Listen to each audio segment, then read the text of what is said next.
Donc bonjour à tous et bienvenue à ce 31e épisode de La Tête à Papineau, le podcast Bistro Brain. On est très heureux aujourd'hui de vous retrouver pour ce nouvel épisode et on espère que ce sera aussi agréable pour vous que ça l'est pour nous. Comme d'habitude, on est là pour rendre le savoir accessible et pour vous faire connaître peut-être de nouvelles choses. On accueille aujourd'hui Maude et Marika. Bonjour Maude, bonjour Marika, comment ça va ? Ça va bien Julie, puis toi ? Ça va très bien, super, en ce début d'année pour le podcast en tout cas. Oui, bonjour Julie. Bonjour Marika. Je te laisserai introduire ton invité tout à l'heure pour pas spoiler un peu nos auditeurs. On va commencer par des souhaits de bonne année puisque comme on l'a dit, c'est la première fois qu'on est en train d'enregistrer depuis le nouvel an. Donc bonne année tout le monde, on est très heureux de vous retrouver et on espère que vous serez toujours aussi nombreux et même plus à nous écouter cette année. Pour les retours sur nos derniers événements, il y en a eu quand même quelques-uns avant les vacances de Noël. Le 13 décembre, on a eu donc communication scientifique pour le grand public au Bocquet-Bière à Sherbrooke, qui était une collaboration avec le Centre de recherche en compétences plus.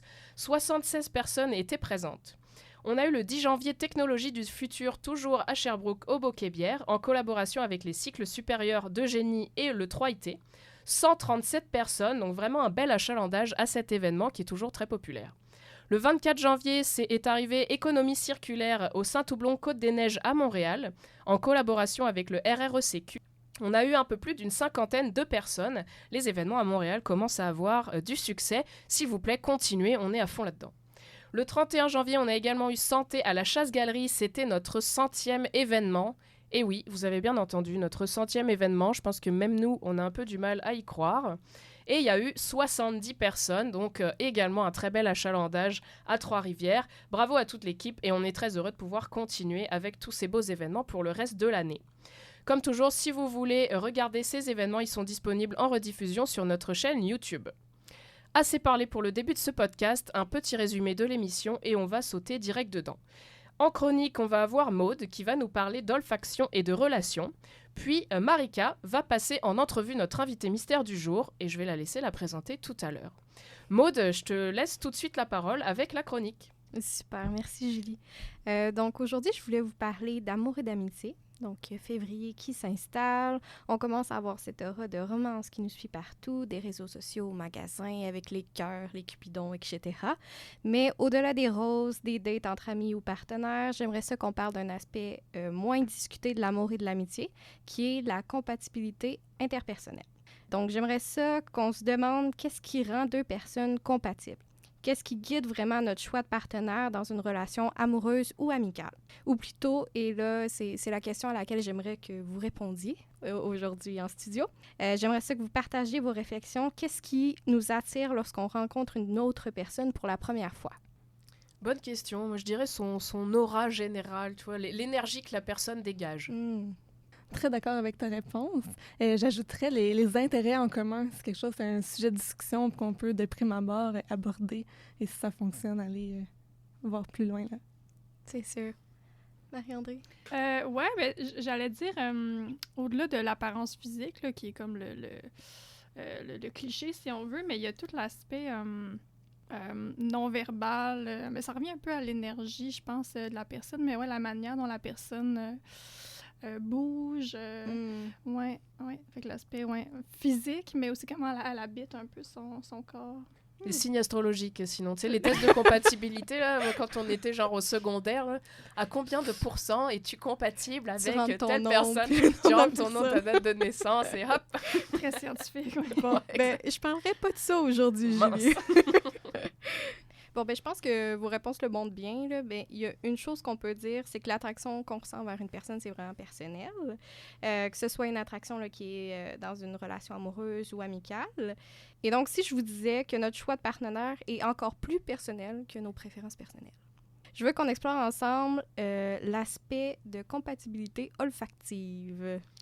Genre olfactive, tu veux dire comme quand on sent, comme quand on choisit un parfum, mettons, cette olfaction-là? Là? Oui, avec le nez. OK.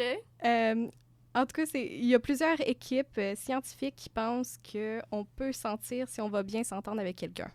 Cette théorie-là a été testée pour la première fois en 1994 par un zoologiste suisse du nom de Klaus Wedekind. Je ne sais pas si je le prononce bien, mais c'est son nom. Et là, accrochez-vous bien, là, mais pour comment il a testé ça, cette étude s'appelle la Sweaty T-shirt Study. Donc, si on traduit en français de manière libre, ça va être l'étude du T-shirt couvert de sueur. Donc, je pense que ça, ça décrit quand même qu'est-ce que c'est comme étude déjà en partant. Donc, ce qu'ils ont fait, c'est qu'ils ont demandé à des hommes de porter des T-shirts pendant 2 jours sans affecter l'odeur du T-shirt avec du parfum ou déodorant, par exemple. Après ça, on avait des femmes à qui on demandait de sentir chacun des T-shirts et de mentionner si elles trouvaient que l'odeur était attirante.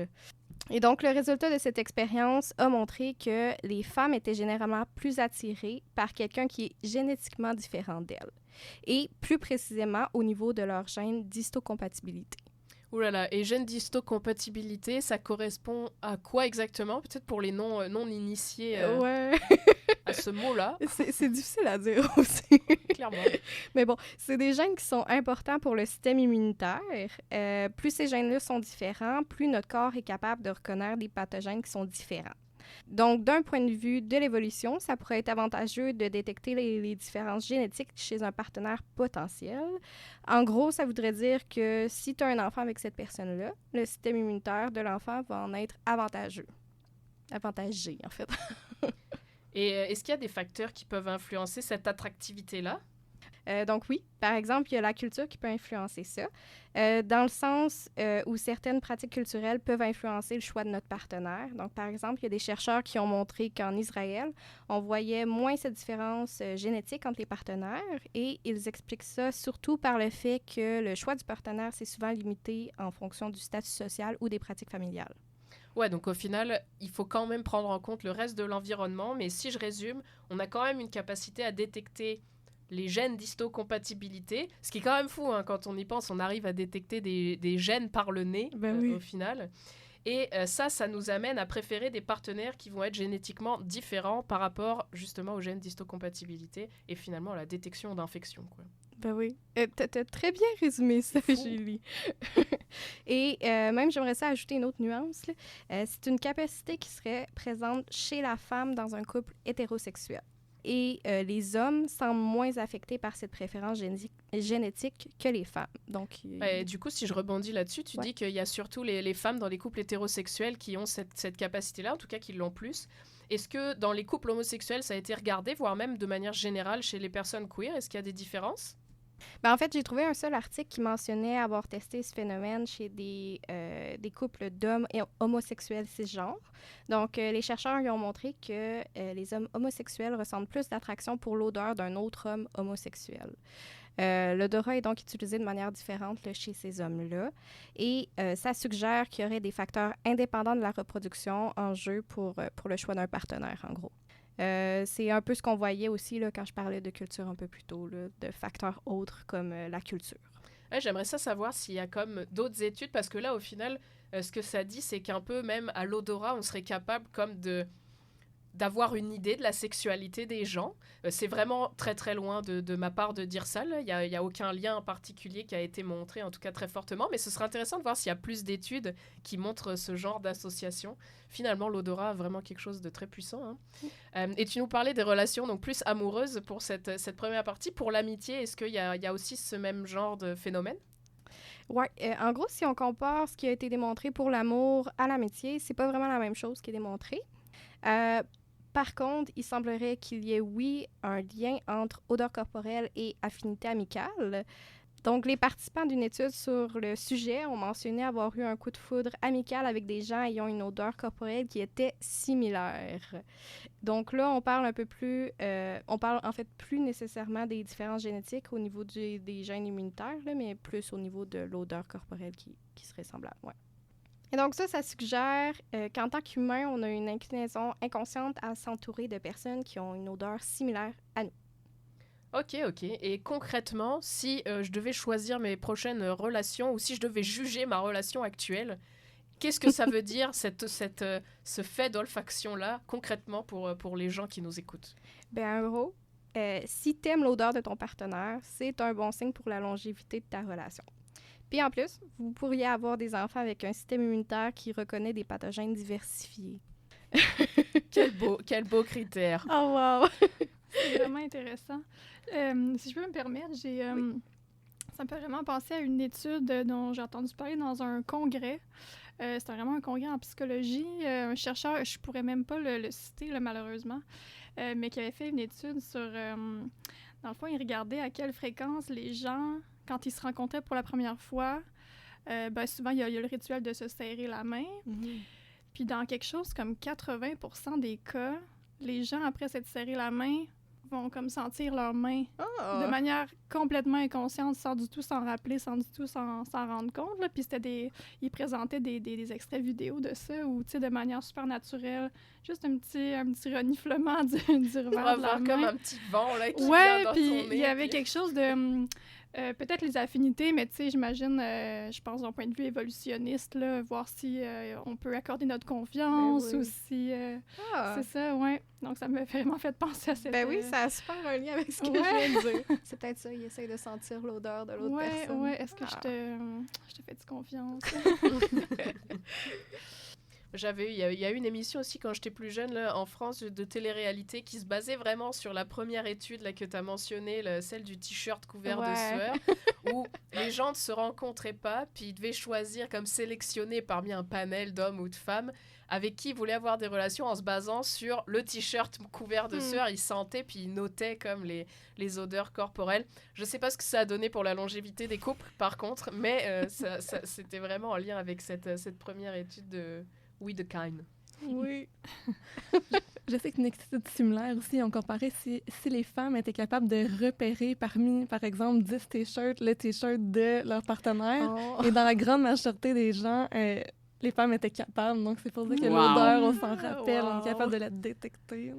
Ben, vous avez mentionné plein de belles études que j'ai même pas vues, mais c'est super intéressant. Pour faire du pouce sur l'olfaction, là, on verra si on le garde au montage après, mais genre, il y a une autre étude aussi qui est sortie il n'y a pas très longtemps sur les larmes et sur le fait que les hommes sont très sensibles aux larmes des femmes et que ça a tendance, par justement certains composés chimiques qui sont relâchés dans les larmes. À l'odeur des larmes? Finalement, à l'odeur des larmes, même si c'est pas l'odeur, c'est plus vraiment, on le sent pas au point d'en avoir une odeur. Mais exact. Et ça diminue de beaucoup leur agressivité. Ça diminuait, puis chez plus de 80% des hommes, c'était vraiment quelque chose d'impressionnant. Et la diminution de l'agressivité était aussi de l'ordre du 70%. Donc, encore une fois, le pouvoir de l'olfaction, vraiment impressionnant. Le nez, c'est vraiment puissant. Exact. Plus puissant qu'on le pense.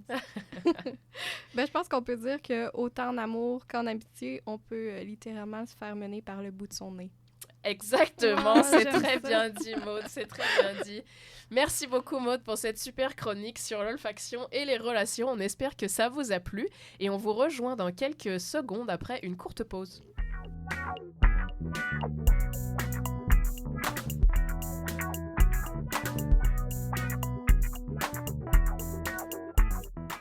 Nous sommes donc de retour pour la deuxième partie de ce 31e épisode de La Tête à Papineau, le podcast Bistro Brain. On continue donc notre épisode avec Marika, à qui je vais laisser la parole pour présenter son invité. Oui, donc la fameuse invitée mystère. Il s'agit de Marie-Andrée Binet. Bonjour Marie-Andrée, bienvenue officiellement. Merci. Donc, bien heureuse de t'accueillir. Après un baccalauréat en psychologie, tu as complété une maîtrise en sciences de la santé avec les professeurs Caroline Fitzpatrick et Mélanie Couture. Depuis maintenant près d'1 an, tu poursuis tes recherches au doctorat au sein du même laboratoire. Tu y étudies l'effet de l'exposition des enfants aux écrans ainsi qu'à d'autres appareils numériques. Dis-moi, Marie-Andrée, pourrais-tu nous expliquer un peu ce sur quoi porterait ta maîtrise et ce que tu comptes étudier durant ton doctorat? Oui, donc à la maîtrise, on s'est intéressé aux effets du temps d'écran. donc aux risques associés au temps d'écran sur le développement global des enfants d'âge préscolaire. Donc, développement global, ça désigne un petit peu toutes les sphères développementales que l'enfant doit avoir cultivées en vue de se préparer adéquatement à son passage à la maternelle. Donc, on parle du langage, le développement cognitif, le développement moteur et social, affectif et tout ça. Puis on pense que les enfants qui passent beaucoup de temps devant les écrans ont moins d'opportunités pour pratiquer ces habiletés-là durant leur journée, là, bien simplement. Donc, moins de temps pour bouger dehors, moins de temps pour interagir avec papa et maman, ce qui pourrait accumuler un certain retard là, au niveau de ces habiletés développementales-là. Par contre, on s'est rendu compte que finalement, la variable de temps d'écran, elle nous dit pas tout, hein, finalement. Elle nous dit pas ce que l'enfant il fait quand il regarde la télévision, par exemple. Est-ce qu'il regarde des contenus très éducatifs, de bonne qualité? On peut penser à Sesame Street, par exemple. Ou est-ce qu'il regarde des contenus un peu moins appropriés pour son âge avec des scènes de violence ou des scènes moins appropriées? On n'en sait pas non plus tant que ça sur les contextes dans lesquels les écrans sont utilisés. Donc, est-ce que l'enfant regarde toujours la télévision avant d'aller se coucher, par exemple, ou est-ce qu'il la regarde plutôt en co-visionnement avec un parent dans un contexte social qui permet des interactions avec les parents? Donc, c'est pour ça qu'au doctorat, j'aimerais m'étendre un peu plus large au niveau du régime médiatique des enfants. Donc, on va regarder à la fois le temps d'écran, mais on va essayer d'aller chercher un portrait plus large en considérant aussi les contenus de bonne qualité, un peu moins bonne qualité, et les contextes qui pourraient être favorables ou plus défavorables au développement global, toujours chez les enfants d'âge préscolaire. Super. Comme quoi, le temps d'écran, c'est pas suffisant pour décrire la complexité derrière ces Exactement. Ça nous donne une partie hein, du portrait, parce que malgré tout, les enfants sont pas un certain nombre d'heures d'éveil dans leur journée, donc il faut bien les rentabiliser si on veut, mais il y a beaucoup plus de nuances que ça à aller chercher. C'est super appliqué dans le projet de recherche. Je pense que ça peut aider des parents éventuellement aux pratiques qu'ils peuvent implanter dans leur quotidien aussi. Oui, ben c'est exactement ça le but. Puis on souhaite aussi, au lieu d'y aller avec l'approche un peu prescriptive, c'est maximum 1 heure ou zéro temps d'écran, ben plus aller dans voici quel contenu tu pourrais favoriser à la maison, en termes d'approche de réduction des méfaits, hein, quel contexte ou quel contenu on pourrait maximiser, favoriser pour avoir le plus d'effets bénéfiques, parce qu'il y en a quand même des effets bénéfiques là, liés aux écrans, puis en même temps réduire au maximum les effets négatifs. Sinon, je me demandais, comment tu es arrivée à étudier ce sujet-là? Décris-nous un petit peu ton parcours en recherche, puis est-ce que tu as toujours eu un intérêt pour ça? Oui, donc, en fait, la réponse est non. J'ai pas toujours eu un intérêt ou le but de poursuivre en recherche. Je pense que quand j'étais plus jeune, j'avais un peu l'image du chercheur en sciences pures avec le sarrau blanc. Puis comme tout le monde. c'est ça, exactement. Mais donc, en fait, moi, j'ai commencé mon parcours universitaire, si on veut, en musique. J'ai fait j'étudie en piano depuis que je suis jeune, en fait. J'ai continué longtemps. Après avoir fait un certificat en musique, je suis allée en psychologie, où très rapidement... en fait, je suis allée en psychologie un peu avec une table rase, là, dans le sens où j'avais pas nécessairement de projet après ou de plan de match pour après le bac. J'étais seulement intéressée par le comportement humain, mettre l'humain sous le microscope, là, mettons. Mais rapidement, je me suis rendu compte que dans la culture du programme, c'était vraiment des personnes qui s'identifiaient aux futurs cliniciens, à des intervenants en santé mentale, donc vraiment la fibre relation d'aide qui était là, dans laquelle je me reconnaissais un petit peu moins, mais que quand on est entouré, je pense, d'un certain modèle, ou en tout cas, j'ai fini par me dire, je le sais pas encore, mais sûrement que moi aussi, c'est ça que je veux faire. Même si j'avais envisagé un petit peu juste le parcours recherche en me contre-identifiant finalement aux cliniciens psychologues. On me l'a explicitement déconseillé en me disant que ça allait me fermer des portes, là, finalement de ne pas avoir le titre de psychologue pour pour le futur. Donc, finalement, j'ai décidé d'appliquer au doctorat en psychologie clinique et recherche, là, donc le PhD recherche et intervention en psychologie, qui n'a pas fonctionné finalement. J'ai été refusée, mais dans le but de m'inscrire à ce programme-là et d'être acceptée, c'est un programme qui est contingenté, donc j'ai dû beaucoup commencer rapidement les expériences de recherche, monter le CV, puis tout ça. Donc, j'ai finalement... je me suis initiée à la recherche quand même rapidement dans le baccalauréat. Donc, c'est ça. J'ai commencé la recherche... en fait, dès la fin de ma première année de bac, ça m'a permis, je pense, d'obtenir des bourses là, pour le programme en psychologie. En étant refusée, j'ai quand même pu garder ces bourses-là pour poursuivre dans un programme uniquement de recherche. Puis là, je me suis dit, tant qu'à faire, tant qu'à m'en aller vraiment en recherche seulement, je vais vraiment essayer de trouver un sujet qui m'appelle. Ça faisait longtemps que j'étais vraiment intéressée par les effets des technologies, les réseaux sociaux et tout ça. Et donc, c'est comme ça que j'ai découvert, en fait, ma directrice, Caroline Fitzpatrick, qui s'intéresse aux effets des écrans chez les enfants. Oui, comme quoi tu as un parcours super diversifié de musicienne en scientifique qui change de programme par la suite. Donc, on aime ça, les parcours qui vont dans un peu toutes les directions. Ça me fait penser un peu, là, ton sujet me fait penser à une association, je ne sais pas s'ils sont encore en activité aujourd'hui, mais il y a 4 ans, je pense. C'était Bien-être numérique. Oui. Et ils faisaient des interventions, il me semble, dans les écoles, oui. pour justement sensibiliser les jeunes à l'utilisation des technologies. Oui, je pense que... Puis, ils en ont fait... je connais quelques membres de l'organisation. Puis maintenant, je pense qu'ils ont commencé à aller dans les écoles primaires aussi, Okay. là, donc d'aller chez les plus jeunes, mais ils ont commencé dans les écoles secondaires, puis leur atelier est super intéressant, super bien fait.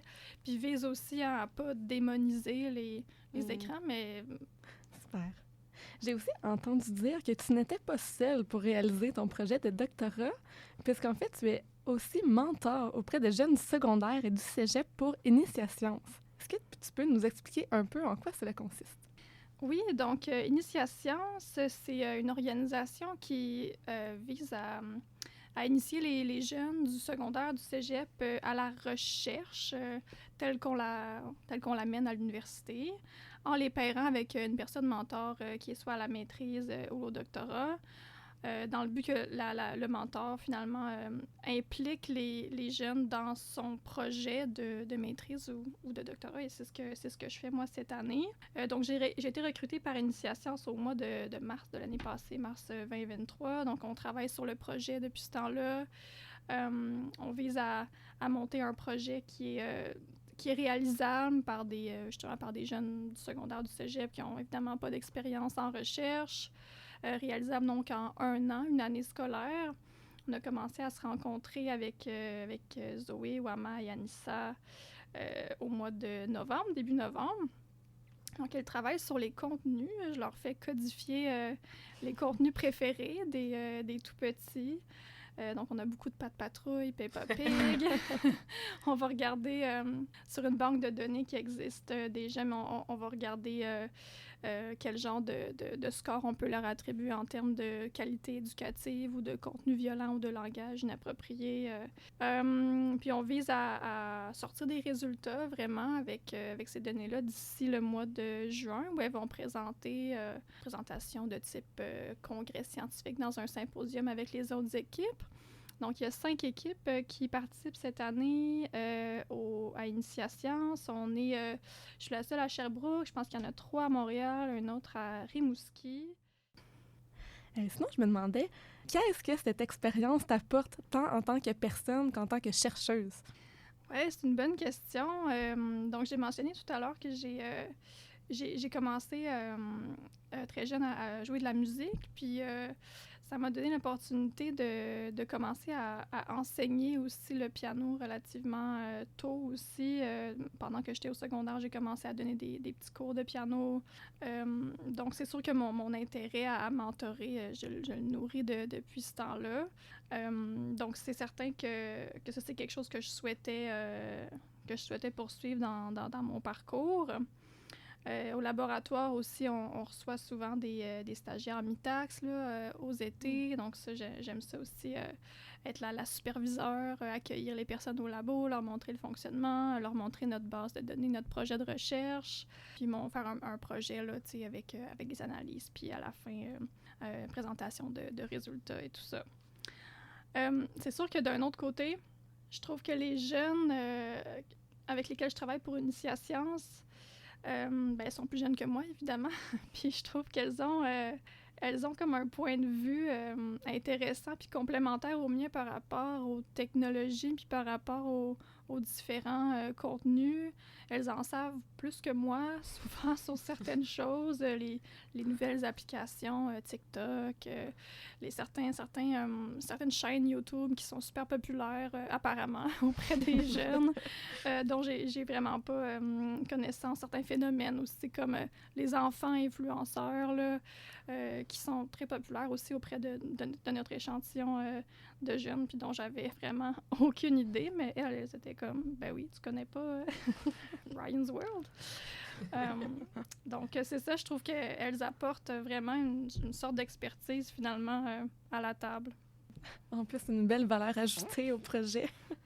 Tout à fait. Sinon, notre fameuse question ici à Bistro Brain. Donc, pour toi, quelle place devrait avoir la vulgarisation scientifique au Québec? Ouais, ben, j'imagine que je vais refléter le point de vue des autres personnes qui ont répondu avant moi.